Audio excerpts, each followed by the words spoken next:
Todos temiam o juiz, até que a estagiária o enfrentou e calou todos do tribunal. Você já sentiu o peso do silêncio? Aquele silêncio que preenche uma sala, denso e assustador, quando uma única pessoa tem todo o poder. É um silêncio que existe em muitos lugares, mas em um tribunal ele tem um som próprio. O som do medo. Naquele tribunal, o medo tinha um nome: Juiz Ricardo Amaral. Ele não precisava levantar a voz. Seu poder estava na pausa antes da sentença, no olhar que atravessava a alma de advogados experientes, na certeza de que sua palavra era final, absoluta, inquestionável. Para todos ali dentro, ele não era um homem, era uma força da natureza, uma entidade vestida com uma toga preta. E em seu reino de ordem e controle, não havia espaço para erros, para surpresas, para desafios.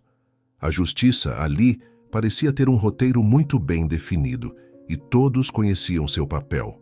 Todos, exceto a jovem estagiária que passava os dias mergulhada em arquivos que ninguém mais se importava em ler. Ninguém imaginava que a maior ameaça ao poder daquele homem não viria de um grande escritório de advocacia ou de um promotor ambicioso. Viria de um detalhe, um único fio solto no tecido impecável de sua autoridade. Um fio que estava prestes a ser puxado. O fio da suspeita. Laura não estava procurando por nada. Na verdade, seu principal objetivo era o oposto. Era se tornar invisível. O sonho de lutar por justiça que a levou para a faculdade de Direito parecia desbotar a cada dia que passava naquele prédio imponente.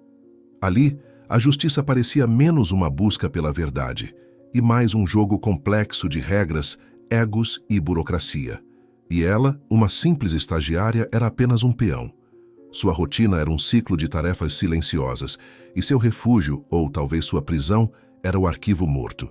Um labirinto de corredores frios no subsolo do tribunal, onde o ar tinha o cheiro adocicado e melancólico de papel envelhecido. A luz era fraca, vinda de lâmpadas amareladas que deixavam a maior parte das prateleiras na penumbra, criando sombras que dançavam com o movimento do ar. Era um lugar esquecido pelo tempo, um cemitério de histórias encerradas, de destinos selados. E era exatamente ali que Laura se sentia mais à vontade, longe dos olhares, longe da tensão esmagadora dos andares de cima.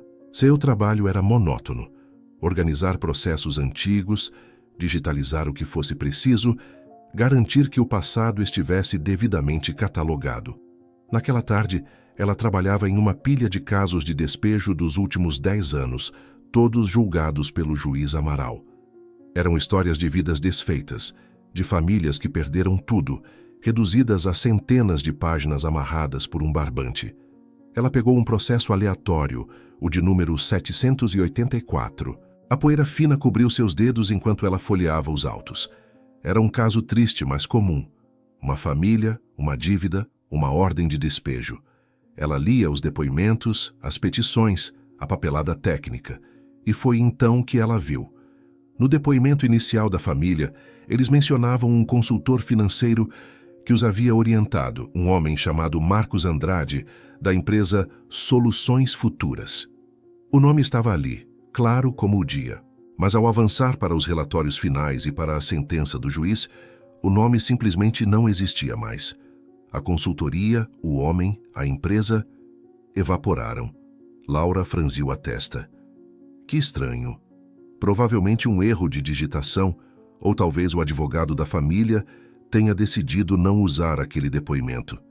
Ela deu de ombros, colocou o processo na caixa dos concluídos e pegou o próximo. Mas a pequena anomalia ficou em sua mente, como uma pedra no sapato. Mais tarde, já perto do fim do expediente, ela foi designada para outra tarefa: encontrar um processo de falência empresarial de 8 anos atrás, também do juiz Amaral. O caso 912 era completamente diferente do anterior. Envolvia acionistas, dívidas milionárias, um jogo de gente grande. Por puro hábito, ela começou a folhear os depoimentos iniciais. E seu coração gelou. Lá estava de novo. Não o mesmo nome, mas a mesma empresa. Soluções Futuras, mencionada por um dos diretores como a responsável pela auditoria que levou à falência. E mais uma vez, ao chegar perto da decisão final do juiz, qualquer menção à empresa desaparecia completamente. O ar no arquivo pareceu subitamente rarear. Isso não era uma coincidência. Não podia ser. Seus dedos tremiam um pouco enquanto ela voltava para a prateleira dos casos de despejo. Pegou outro, e mais outro. Em 3 dos 7 processos que ela analisou naquela hora, o padrão se repetia. A empresa Soluções Futuras surgia no início do conflito, como uma sombra, e depois era metodicamente apagada dos registros finais, pouco antes da sentença devastadora do juiz. Ela sentou no chão frio do arquivo, os processos espalhados ao seu redor. O que aquilo significava? Era como olhar para uma daquelas imagens com um padrão escondido. No início, você não vê nada, mas depois que você enxerga, é impossível não ver mais. O silêncio do arquivo não era mais reconfortante. Era opressor. Cada sombra parecia se mover. Cada ruído do velho prédio parecia um passo se aproximando. Ela não tinha encontrado apenas um erro. Tinha encontrado um segredo. Um fio perigoso que ligava casos e destinos que não deveriam ter conexão alguma. E na ponta daquele fio estava o nome do homem mais temido do tribunal, o arquiteto do medo. O conhecimento que Laura agora carregava era um fardo pesado. No dia seguinte, ao entrar no tribunal, tudo parecia diferente.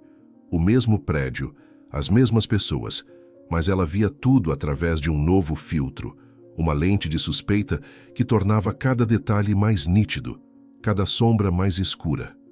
E no centro de tudo estava ele, o juiz Ricardo Amaral. Ela sempre o temera, como todos os outros. Mas agora, o medo era diferente. Não era o medo reverencial por uma autoridade distante. Era o medo palpável de quem sabe que está perto demais de um segredo perigoso. Sentada no último banco do salão do júri, ela o observava, mas não como a estagiária de antes. Ela o estudava, e pela primeira vez ela começou a entender que a fama de carrasco do juiz não vinha de explosões de raiva ou de gritos. Era algo muito mais sofisticado, mais aterrorizante. Ele era um arquiteto, e sua matéria-prima era o medo. Naquela manhã, um jovem advogado de defesa, claramente nervoso, apresentava seus argumentos. Ele era apaixonado. Sua voz ecoava com a convicção de quem acredita na inocência do seu cliente. O juiz Amaral não o interrompeu.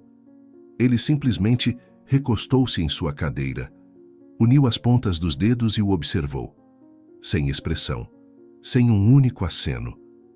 O silêncio que ele emanava era uma força ativa, uma pressão que se acumulava na sala. O advogado começou a gaguejar. As palavras que antes fluíam com paixão agora saíam com dificuldade, como se ele estivesse se afogando naquele silêncio hostil. Ele olhava para suas anotações, perdia o fio da meada, sua confiança se desintegrando sob o peso daquele olhar vazio. Quando ele finalmente terminou exausto e derrotado, o juiz permaneceu em silêncio por mais alguns segundos que pareceram uma eternidade. Então, ele se inclinou para o microfone.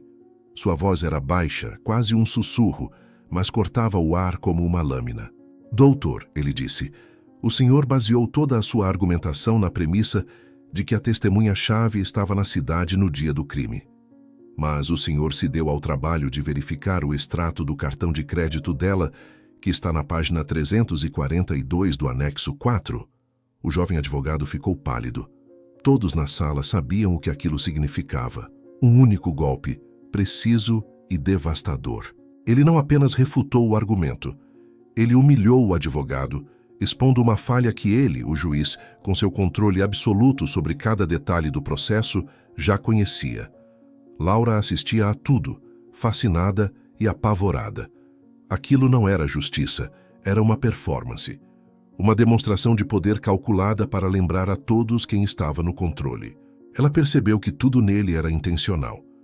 A forma como ele ajustava os óculos, a maneira como sua caneta batia suavemente na mesa, cada gesto era parte de uma liturgia de intimidação.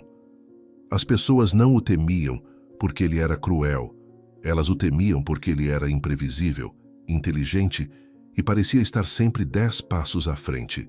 Ele não precisava de um martelo barulhento para afirmar sua autoridade. Sua presença era o martelo. e uma nova pergunta começou a se formar na mente de Laura. Essa personalidade, essa arquitetura do medo, era apenas quem ele era, ou era uma fachada, uma muralha erguida para manter todos à distância, para desencorajar a curiosidade, para garantir que ninguém jamais se atrevesse a olhar de perto o suficiente para encontrar um fio solto. No final da sessão, enquanto todos se levantavam, os olhos do juiz varreram o salão. Por um instante que congelou o tempo, seu olhar cruzou com o de Laura. Foi rápido, impessoal, provavelmente uma coincidência. Mas para ela, naquele momento, pareceu uma mensagem, um reconhecimento silencioso. Ele não sorriu. Ele não demonstrou nada. Mas naqueles olhos, Laura sentiu um aviso. E ela soube, com uma certeza arrepiante, que precisava voltar ao arquivo. Padrões escondidos na poeira. Aquele olhar trocado com o juiz, real ou imaginado, foi o catalisador. A curiosidade de Laura se transformou em uma necessidade urgente, quase febril, de encontrar respostas.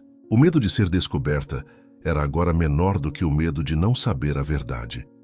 O arquivo deixou de ser seu refúgio e se tornou seu campo de batalha secreto. Ela começou a ficar até mais tarde, inventando desculpas sobre ter que organizar sessões esquecidas, esperando o som dos passos e das conversas se dissipar pelos corredores, até que o único som fosse o zumbido distante da cidade lá fora e a batida acelerada de seu próprio coração. Na solidão da noite, sob a luz amarelada de uma única lâmpada, ela não era mais uma estagiária, era uma investigadora. Ela precisava de um método. Começou com os casos do juiz Amaral dos últimos 5 anos. Puxava processo por processo, a poeira fazendo o ar brilhar sob a luz. Ela não os lia por completo. Procurava apenas uma coisa: soluções futuras. E a cada nova pasta, a mancha daquela suspeita se alastrava. Estava lá, em um divórcio complicado, onde milhões em ativos estavam em jogo. A empresa foi mencionada em um e-mail inicial, anexado como prova, mas nunca mais citada. O resultado? O cônjuge mais rico conseguiu uma divisão de bens inexplicavelmente favorável. Estava lá, em uma disputa sobre a herança de uma grande propriedade rural. Um dos herdeiros contratou a consultoria para uma avaliação de ativos. A empresa desapareceu dos autos e aquele herdeiro acabou com a parte mais valiosa da terra, com base em uma tecnicalidade que o juiz aceitou sem questionar. O padrão era muito mais amplo e sinistro do que ela havia imaginado. Não se tratava apenas de despejos. Era um esquema sofisticado que se infiltrava em qualquer processo onde houvesse dinheiro e poder em jogo. As soluções futuras não atuava oficialmente nos casos. Ela era uma ferramenta fantasma que fornecia a uma das partes um mapa de todas as fraquezas do oponente, provavelmente com a conivência do próprio juiz, que depois usava essas mesmas fraquezas para fundamentar suas decisões. Suas sentenças, para um olhar desatento, pareciam perfeitamente legais, construídas sobre uma base de lógica jurídica impecável. Mas Laura agora sabia que essa base estava podre. Ela estava olhando para a anatomia de uma fraude, uma teia de aranha tecida ao longo de anos, invisível para todos, mas mortal para quem ficava preso nela. E em cada processo, ela via os nomes, as histórias. Lia as cartas desesperadas, os apelos por misericórdia e sentia um nó na garganta. Aquilo não era mais sobre números e nomes em um papel. Era sobre vidas. Vidas que foram sistematicamente desmontadas para o benefício de outros. Numa dessas noites, enquanto estava sentada no chão, cercada por uma muralha de processos abertos, ela ouviu o som metálico e distante do molho de chaves do guarda noturno. Pânico. Seu coração saltou para a garganta. Em segundos, ela empurrou os processos para debaixo de uma mesa. Desligou a pequena luminária que usava e se encolheu nas sombras de uma estante, prendendo a respiração. As chaves soavam cada vez mais perto. O feixe de luz da lanterna do guarda varrendo o corredor, dançando sobre as lombadas dos livros antigos. A luz passou pela entrada de seu corredor e continuou. Ela esperou, imóvel, por longos minutos, até o som desaparecer completamente. O perigo era real. Ela não estava apenas quebrando uma regra do estágio. Estava mexendo com algo poderoso, algo que alguém, em algum lugar, não queria que fosse descoberto. Foi quando ela decidiu procurar nos casos mais antigos, de quando o juiz Amaral ainda era jovem, no início de sua carreira. E em um processo de 20 anos atrás, ela encontrou algo diferente. Na margem de uma página, uma anotação quase apagada, com uma caligrafia elegante que ela reconheceu como sendo a do juiz.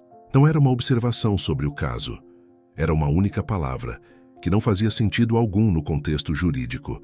A palavra era semente. O aviso silencioso. A palavra semente ecoava na mente de Laura, um enigma sussurrado por um fantasma de 20 anos atrás. Não era apenas uma palavra, era uma chave. Mas para qual fechadura? A descoberta a deixou obcecada.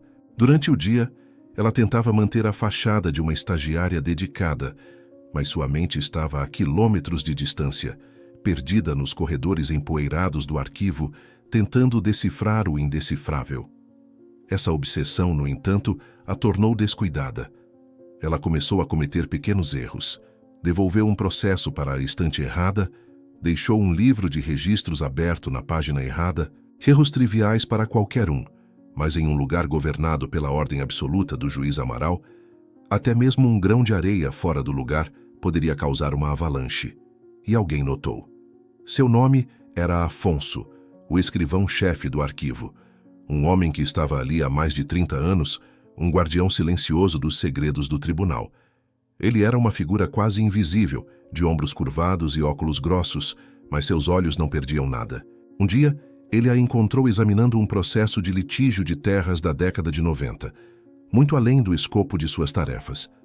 Ele não disse nada, apenas parou por um instante, e o olhar que ele lhe deu por cima das lentes foi rápido, mas intenso, uma mistura de curiosidade e... seria pena?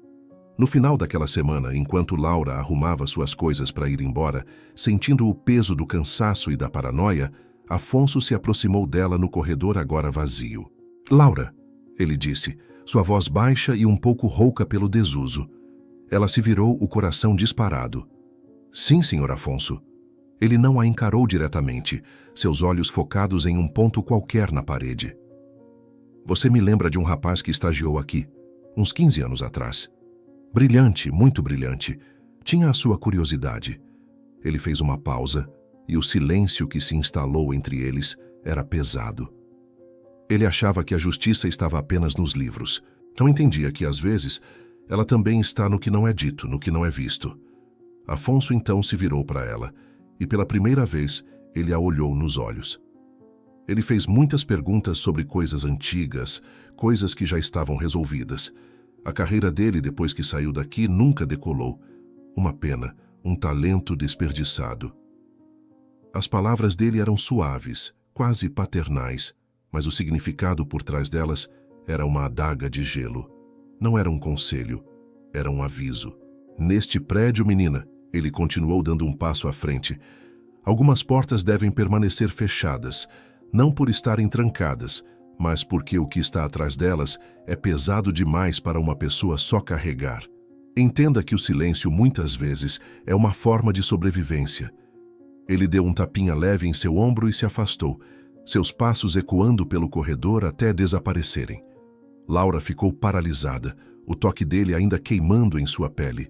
O medo que ela sentia antes era abstrato. Agora ele tinha um rosto, uma voz. Ela não estava mais caçando um fantasma nos arquivos. O fantasma sabia seu nome. Alguém, talvez o próprio juiz, a estava observando através dos olhos daquele velho escrivão. A paranoia se tornou uma certeza aterrorizante. Ela não era invisível. Eles sabiam que ela estava cavando. E o aviso era claro. "Pare." Mas como ela poderia parar agora?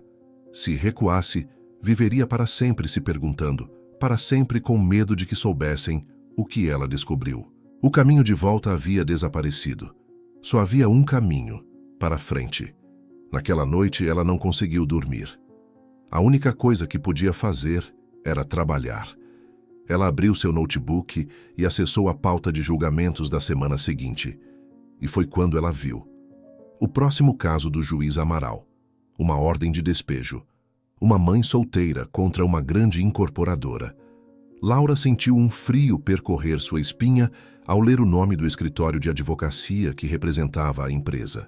Era um dos nomes que aparecia repetidamente em sua lista. Um dos nós centrais daquela teia de aranha. A injustiça que ela vinha estudando em papéis amarelados estava prestes a acontecer, em carne e osso, bem na sua frente, o rosto da injustiça. Os nomes nos arquivos antigos eram fantasmas, ecos de batalhas perdidas. Mas agora, a nova batalha tinha data e hora marcadas, e Laura não podia mais ser uma espectadora nas sombras. Ela precisava ver, precisava sentir a realidade daquela injustiça, que até então era apenas uma teoria em sua mente. No dia da audiência, ela chegou mais cedo. Percorreu os corredores, não como uma estagiária, mas como alguém que procura um rosto na multidão. E ela o encontrou perto da cafeteria do fórum. Uma mulher, talvez com seus 40 anos, sentada sozinha com os ombros curvados. Em suas mãos, uma pasta de documentos tão gasta que as bordas estavam desfiadas. Seu rosto era um mapa de noites sem dormir, de preocupação e de um medo que parecia ter se instalado em seus ossos. Era Ana. Laura se aproximou, usando a desculpa de perguntar se o lugar ao lado dela estava vago. Ana apenas assentiu, sem levantar os olhos. Laura viu que ela tentava ler um documento, a testa franzida em confusão. Linguagem de advogado é complicada, não é? Laura disse suavemente. Ana levantou o olhar, e seus olhos eram tão cansados. Eu não entendo metade do que está escrito aqui. O defensor público me disse para ler, mas parece outro idioma. Naquele momento, Laura viu a porta de entrada. Nos 20 minutos seguintes, ela não foi a estagiária investigando um juiz. Foi apenas uma jovem estudante de direito ajudando alguém em necessidade. Ela explicou os termos técnicos, traduziu o jargão jurídico para um português claro. E conforme a barreira da desconfiança se quebrava, Ana contou sua história. Não era uma história de irresponsabilidade. Era uma história de azar, de um sistema cruel. O marido falecera subitamente, as contas do hospital consumiram as economias e um pequeno empréstimo com juros abusivos, oferecido por uma financeira ligada à incorporadora, foi o golpe final. Ela tinha os recibos, os e-mails, a prova da armadilha que lhe fora montada. Ela não era uma vítima passiva. Ela havia lutado, reunido seus documentos, acreditado que a verdade seria o suficiente. Enquanto Ana falava, Laura não ouvia apenas a história dela. Ela ouvia os ecos de seu próprio passado. Ela via sua própria mãe no rosto de Ana. Lembrava da mesma expressão de desamparo, da mesma fé na justiça que, no final, lhes virou as costas.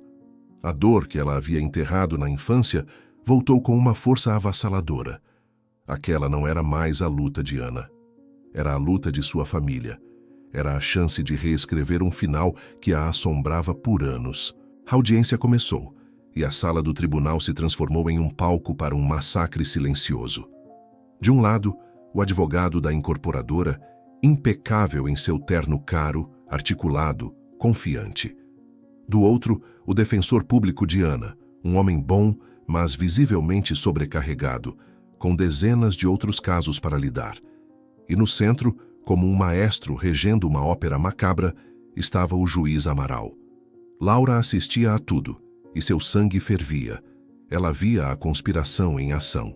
Cada vez que o defensor de Ana tentava apresentar os e-mails da financeira, o juiz o interrompia com uma tecnicalidade.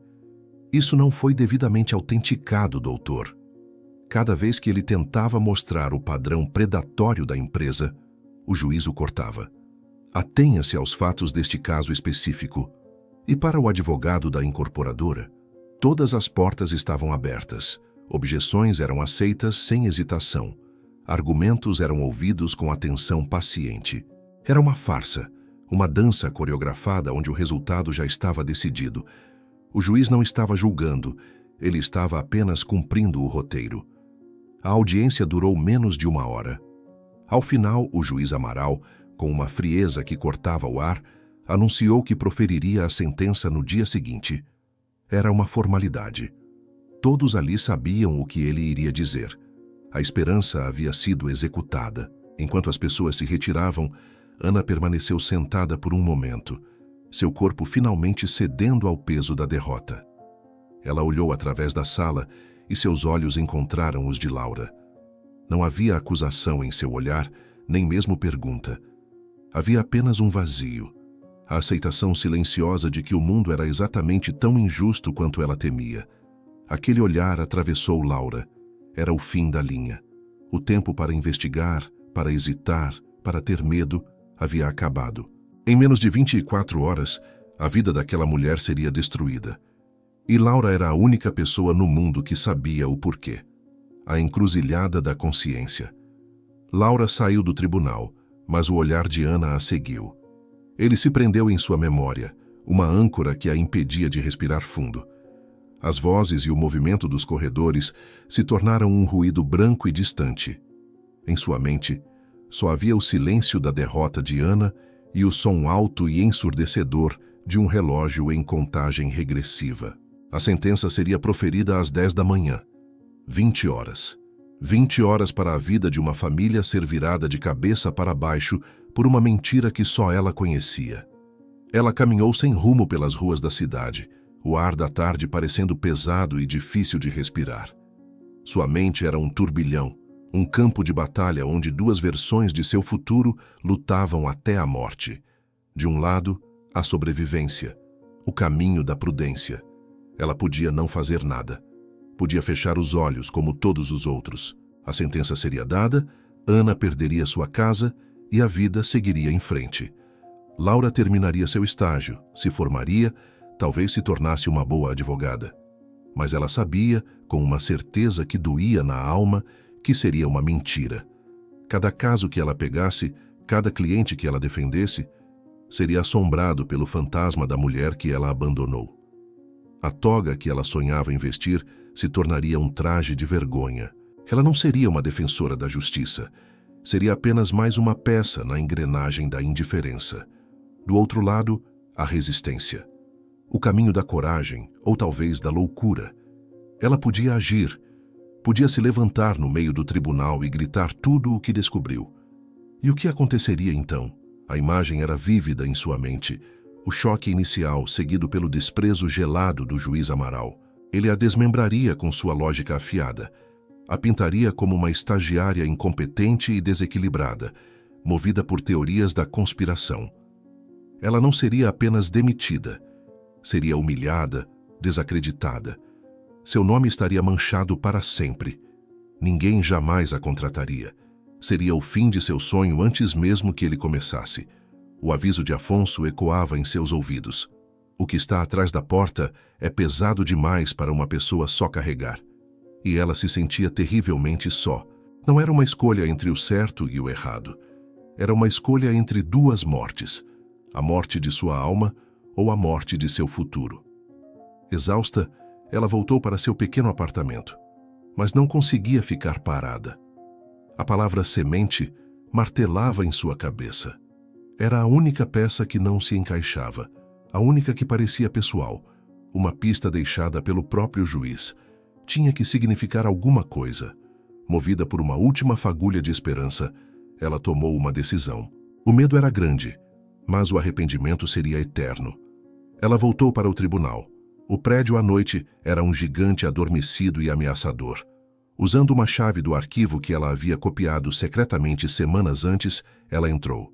Seu coração batia contra suas costelas, cada sombra um inimigo, cada ruído um presságio de desastre. Ela correu para o processo de 20 anos atrás, aquele com a anotação. Ela não o leu. Ela o devorou. Passou horas mergulhada naquelas páginas, a luz fraca de seu celular como seu único guia. A frustração crescia a cada minuto. A palavra não fazia sentido. Nada se conectava. O sol logo nasceria, e ela não tinha nada. Foi quando, com os olhos ardendo de cansaço, ela se forçou a ignorar o caso principal e focar nos anexos, nos mapas topográficos da propriedade em disputa. Eram apenas papéis técnicos, chatos, mas um deles tinha um carimbo de um projeto de rezoneamento. O proprietário original que perdeu o caso se recusava a vender suas terras para uma pequena construtora que queria erguer um condomínio de luxo. Após a sentença do jovem juiz Amaral, o homem foi à falência e foi forçado a vender. O nome da construtora fez o sangue de Laura gelar. Era o primeiro projeto, o projeto inaugural da gigantesca incorporadora que agora estava processando Ana. E a consultoria Soluções Futuras?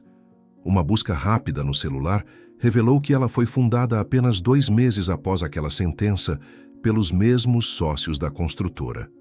Tudo se encaixou com um clique sísmico. Semente. Não era uma metáfora, era literal. Aquele caso foi o projeto Semente, o pecado original de onde todo o império de corrupção do juiz e daquela empresa havia brotado. A primeira vida destruída para que outras pudessem ser. Ela agora tinha a origem, a raiz de todo o mal. Não era mais apenas um padrão. Era uma história com começo, meio e um fim que estava prestes a ser escrito. O primeiro raio de sol da manhã entrou pela janela alta do arquivo, iluminando a poeira no ar. A noite havia acabado. O tempo de escolher havia passado. O medo ainda estava lá, um nó frio em seu estômago, mas agora havia algo mais forte. Uma clareza, uma resolução de aço. Ela sabia o que tinha que fazer. A lógica como arma. Laura não dormiu. Ela passou o resto daquela madrugada se preparando, não como uma advogada, mas como uma soldado antes da batalha. Não havia mais espaço para o medo. O medo era um luxo que ela não podia mais se permitir. Em seu lugar, havia uma estranha calma, uma clareza gelada que afiava seus pensamentos. Ela não sentia mais o peso do seu futuro em seus ombros. Na verdade, ela não sentia mais nada além do peso da história de Ana e de todas as outras Anas cujas vidas estavam empilhadas naqueles arquivos empoeirados. Quando ela entrou no tribunal naquela manhã, o ambiente era exatamente o mesmo de todos os outros dias. Advogados conversavam em voz baixa.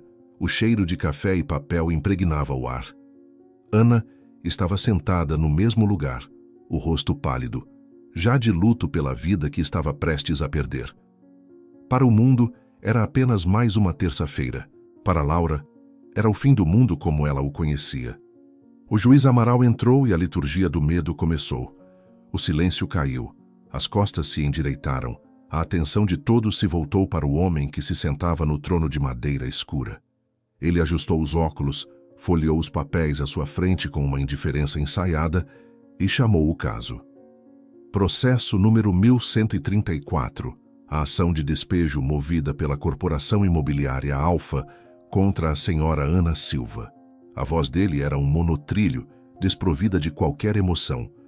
Ele começou a ler sua decisão, uma longa e entediante tapeçaria de jargão jurídico, artigos e precedentes, tudo construído para dar um verniz de legitimidade ao que era, na sua essência, um ato de crueldade. Laura sentiu o olhar de Ana em suas costas, um olhar que ela não ousou encontrar.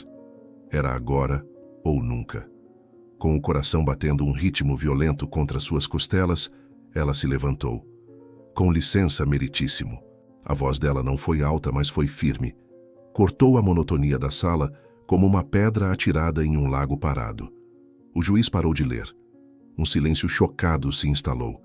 Ele levantou os olhos lentamente e a irritação em seu rosto era visível. Quem ousava interrompê-lo? Seus olhos focaram em Laura. A estagiária tem algo a contribuir para esta sentença? Ele perguntou, cada sílaba carregada com um sarcasmo venenoso desenhado para humilhá-la e fazê-la sentar. Mas Laura não se sentou. Sim, meritíssimo. Tenho. Ela respondeu, sua voz ganhando força. Antes que Vossa Excelência finalize a sentença, eu gostaria, com todo o respeito, de pedir ao tribunal que considerasse a profunda conexão deste caso com o processo 245, julgado por este mesmo juiz há 20 anos. O caso que Vossa Excelência pessoalmente anotou como Semente. O nome do caso, a palavra secreta, pairou no ar. O rosto do juiz perdeu um traço de sua cor. Pela primeira vez, Laura viu uma fissura em sua máscara de controle. Sem dar a ele a chance de responder, ela continuou, não com acusações, mas com fatos. Sua voz era calma, metódica. Ela não estava fazendo um apelo emocional. Estava apresentando uma prova. Naquele caso, uma disputa de terras resultou na venda forçada de uma propriedade para uma pequena construtora. Essa construtora, meritíssimo, é hoje a Corporação Alfa, autora desta ação. 2 meses após aquela sentença favorável, foi fundada a empresa de consultoria Soluções Futuras, cujos sócios eram os mesmos da construtora. Esta mesma consultoria fantasma, que nunca aparece nos autos finais, foi mencionada nos estágios iniciais de pelo menos outros 12 casos julgados por Vossa Excelência, sempre antecedendo uma decisão que, inexplicavelmente, beneficiava a Corporação Alfa ou seus associados. A cada fato que ela apresentava, era como se estivesse colocando um tijolo em uma parede que encurralava o juiz. Os advogados na sala se entreolhavam, o queixo caído. O advogado da corporação se levantou para protestar, mas não havia o que protestar. Ela não estava opinando. Estava narrando uma cronologia. Então ela deu o golpe final, a conexão que transformava o padrão em uma conspiração ativa. E, neste caso, o caso da senhora Ana Silva, a financeira que lhe concedeu o empréstimo com juros abusivos, que é a causa raiz desta ação de despejo, é uma subsidiária registrada no nome do sobrinho do CEO da Corporação Alfa. É apenas mais um fio na mesma teia, meritíssimo. A mesma teia que começou a ser tecida naquele primeiro caso, o projeto Semente. Ela terminou. O silêncio que se seguiu foi diferente de todos os outros silêncios que o juiz já havia criado. Não era um silêncio de medo. Era um silêncio de choque, de revelação. A arquitetura do medo havia desmoronado. A lógica, a arma que o juiz usava com tanta maestria para controlar e intimidar, havia sido virada contra ele. E ele, o grande arquiteto, estava soterrado sob os escombros. O trono vazio. O tempo na sala do tribunal pareceu se estilhaçar. O silêncio que se seguiu às palavras de Laura era um vácuo, um buraco negro que sugava todo o ar, todo o som, toda a autoridade que antes preenchia aquele espaço. Todos os olhos que por anos se fixaram no juiz por medo, agora estavam presos nele por um motivo diferente. Eles o viam pela primeira vez, não como um deus, mas como um homem, e um homem nu. O rosto do juiz Amaral, antes uma fortaleza de controle impassível, desmoronou em câmera lenta. A cor sumiu de sua pele, deixando para trás uma palidez de cera. Seus lábios se abriram para protestar, para invocar a autoridade que lhe fora roubada. Mas o que saiu foi apenas um som oco, um sopro sem palavras. A arma que ele usara por toda a vida, sua voz, sua lógica, sua presença, havia sido descarregada e agora ele estava indefeso. Ele olhou para Laura e em seus olhos não havia raiva, não ainda. Havia apenas uma incompreensão pura e atordoada. A incompreensão de um rei que acaba de ser informado por um plebeu que seu castelo é feito de areia. Aquele silêncio durou uma eternidade, talvez 10 segundos. Então, como o primeiro estalo de um dique prestes a romper, um murmúrio começou no fundo da sala. Um advogado sussurrou para o outro. Outro pegou o celular, provavelmente para avisar o escritório sobre o que estava acontecendo. A engrenagem do mundo exterior começava a girar novamente, e com ela, a realidade da situação se assentava. O advogado da corporação, antes tão arrogante e seguro, parecia ter encolhido em seu terno caro. Ele se levantou, disse, "Objeção, meritíssimo", mas sua voz falhou. Olhou para o juiz em busca de apoio, mas encontrou apenas um homem perdido. Ele sentou-se lentamente, o rosto em chamas, sabendo que estava no lado errado da história que seria contada naquela noite em todos os jornais. No meio de tudo isso, Ana olhava de Laura para o juiz, seu rosto uma tela de emoções conflitantes. O choque, a descrença e então brotando timidamente, como uma flor depois de um inverno rigoroso, uma lágrima de esperança. Uma única lágrima que escorreu por seu rosto cansado, a primeira em muito tempo que não era de tristeza. A porta lateral do tribunal se abriu. O desembargador presidente do tribunal, um homem de cabelos brancos e reputação inabalável, entrou na sala. Ele não correu. Caminhou com uma calma deliberada que impôs ordem ao caos crescente. Ele se aproximou do púlpito do juiz Amaral, que parecia um intruso em seu próprio reino. Os dois trocaram poucas palavras, baixas demais para que qualquer um ouvisse. Mas as palavras não eram necessárias. A linguagem corporal dizia tudo. O desembargador estava firme, o juiz Amaral quebrado.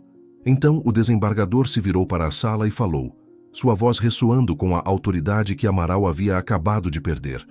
Esta sessão está suspensa. A sentença neste caso está anulada, aguardando uma investigação completa sobre as alegações que foram apresentadas. A palavra investigação caiu como uma bigorna. Era oficial. A acusação de Laura foi validada. O sistema, lento e pesado, estava se movendo. 2 oficiais de justiça se aproximaram do juiz, não de forma agressiva, mas sua presença era inequívoca. Era uma escolta. Ricardo Amaral se levantou, seus movimentos rígidos, como os de um autômato. Em um gesto que prendeu a atenção de todos, ele tirou sua toga preta, o símbolo de seu poder. Dobrou-a de forma desajeitada sobre a mesa, um ato final de rendição. E então, ele se virou e foi guiado para fora, não pela porta principal por onde sempre entrava triunfante, mas por uma porta lateral, a porta dos réus e dos perdedores. Quando ele se foi, todos os olhos se voltaram para o que ele deixou para trás. A cadeira, o trono de madeira escura, alto, imponente, e agora, vazio. O poder que parecia tão permanente, tão absoluto, havia simplesmente evaporado, deixando um vácuo no centro da sala. O arquiteto do medo havia sido exilado de sua própria criação. Naquele momento, no meio do caos de conversas que explodiam por toda a parte, o silêncio e o vazio daquele trono eram a coisa mais barulhenta do universo. E no centro de tudo, a causa daquela revolução, estava Laura. Não mais uma estagiária, não mais invisível. Ela era agora o epicentro do terremoto. E todos na sala se viravam para ela, com um misto de admiração e temor, perguntando-se o que aconteceria com a mulher que ousou esvaziar um trono, a avalanche da verdade. O caos que se instalou na sala do tribunal foi imediato, mas para Laura, tudo pareceu acontecer em um silêncio surreal.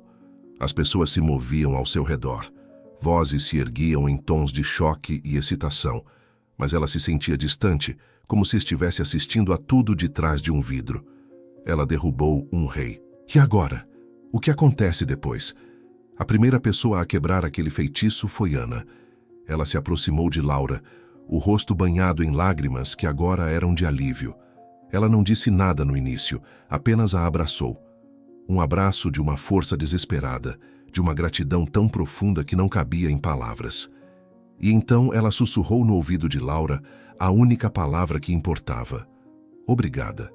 Naquele momento, o peso do mundo, a incerteza de seu futuro, tudo desapareceu. Aquele obrigada foi o único veredito que ela precisava. Aquele abraço foi sua verdadeira vitória. Logo, outros se aproximaram. Um advogado mais velho, de cabelos grisalhos, apertou sua mão. Eu perdi um caso para ele há 10 anos, disse ele com a voz embargada. Eu sabia que algo estava errado, mas nunca tive a coragem de fazer o que você fez. Você fez justiça por muitos de nós hoje. Uma jovem escrivã, passando por ela, deixou cair um pequeno pedaço de papel dobrado em sua bolsa. Mais tarde, Laura o leria. Dizia apenas: nós sabíamos, tínhamos medo, você nos libertou. Ela não estava mais sozinha. A porta que ela arrombou não era pesada demais. Ela apenas precisava que alguém a empurrasse primeiro. E então, Afonso, o velho escrivão, parou na sua frente. Seu rosto, normalmente uma máscara de resignação, trazia um sentimento novo, um respeito relutante. Eu lhe disse que a porta era pesada demais para uma pessoa só. Ele disse, a voz mais firme do que ela jamais ouvira. Mas esqueci de dizer que, às vezes, aparece alguém forte o suficiente para colocá-la abaixo. Você tem mais coragem do que todos nós juntos, menina. A notícia explodiu como uma bomba. Em poucas horas, a história estava em todos os portais de notícias. O juiz intocável, a estagiária corajosa, A conspiração semente. A avalanche havia começado.